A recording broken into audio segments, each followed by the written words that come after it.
By reaching this point and setting up a savings plan, you've already positioned yourself for reasonable financial success. Congrats! You've taken a huge step towards financial freedom.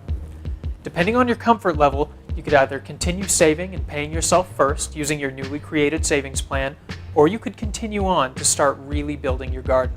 It's up to you.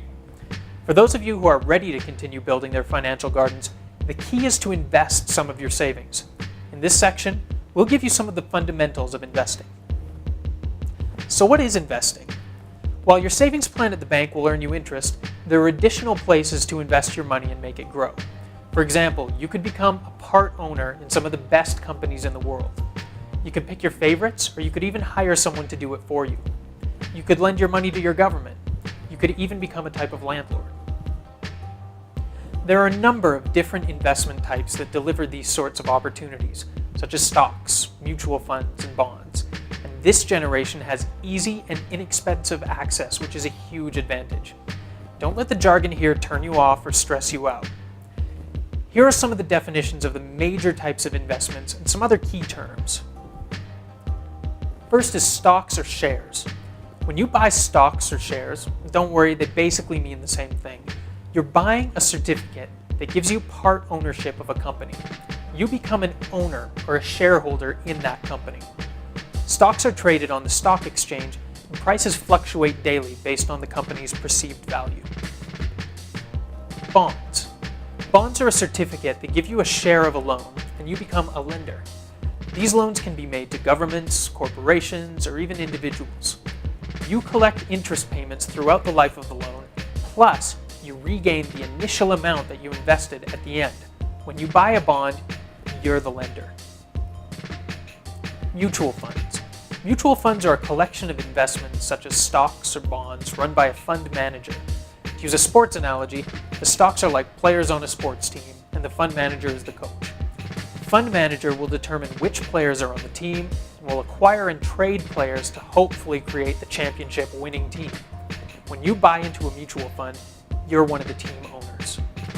You should be aware, however, that these fund managers don't work for free. They charge for their services through MERS, or Management Expense Ratios. These fees are a fixed annual percentage taken by the fund manager in exchange for their services. We'll talk more about fees later. REITs. Did you ever wish that you were the one collecting rent instead of paying it, but you didn't want to actually have to deal with finding the right property, purchasing it, maintaining it, and keeping unruly tenants in line? Well, there's an easier way to become a landlord, and it's by purchasing REITs. REIT stands for Real Estate Investment Trust, and REIT units are ownership in a set of diverse real estate assets like office buildings or shopping malls. The REIT management firm collects rent, buys or sells properties, and after deducting their management fee, sends you a monthly share of the rent. ETFs are exchange-traded funds. ETFs are the low-cost cousin of mutual funds. If mutual funds are like assembling a group of stocks to make a winning team, then ETFs are comparable to owning the entire league. The benefit of this is that you end up with a diverse selection of investments. ETFs are not actively managed, and as a result, the MERS, or fees, are extremely low, and fees matter in the long run. We'll discuss more about the importance of fees and diversification later. Okay, we're partway through. Remember that you can look up these terms at any time in the notes section of this app if you need a refresher. Next, here are some other terms that you should know for your bank appointment. Dividends. Some companies pay dividends, which is a portion of earnings or profits sent to their stockholders. Basically, dividends are a reward for being owners of a company. That being said, companies don't have to pay a dividend, it's at their discretion. Companies with a long history of paying dividends tend to be top-performing investments. Capital gains or loss. A real-life example of a capital gain is purchasing a painting at a garage sale for $100, finding out that a collector will pay you $2,000 for it the next day. If you sell it, you've made a $1,900 capital gain. With investing, it's the difference between what you sold your investment for and the original price that you paid. Returns. Returns are simply the total of interest, dividends, and capital gains that are generated by your investments. In essence, the returns are your money's growth, and they're usually expressed as an annual percentage.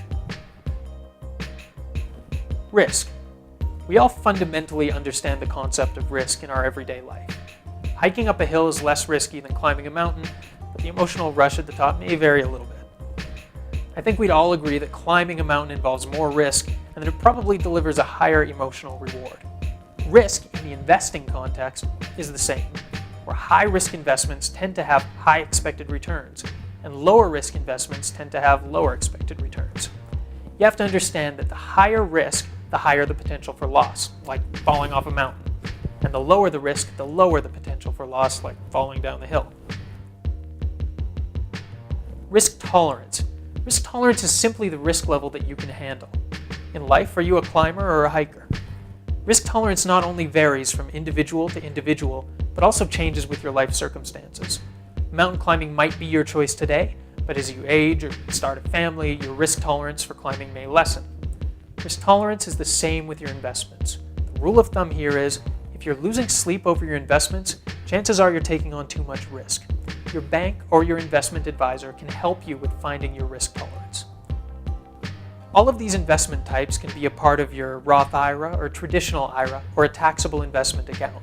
Speak with your advisor to determine what's best for you. So now you know a little bit about the different types of investments, but what are some effective ways to set up your investment mix? In the next section, we'll show you some of the tried and true methods to help your money grow.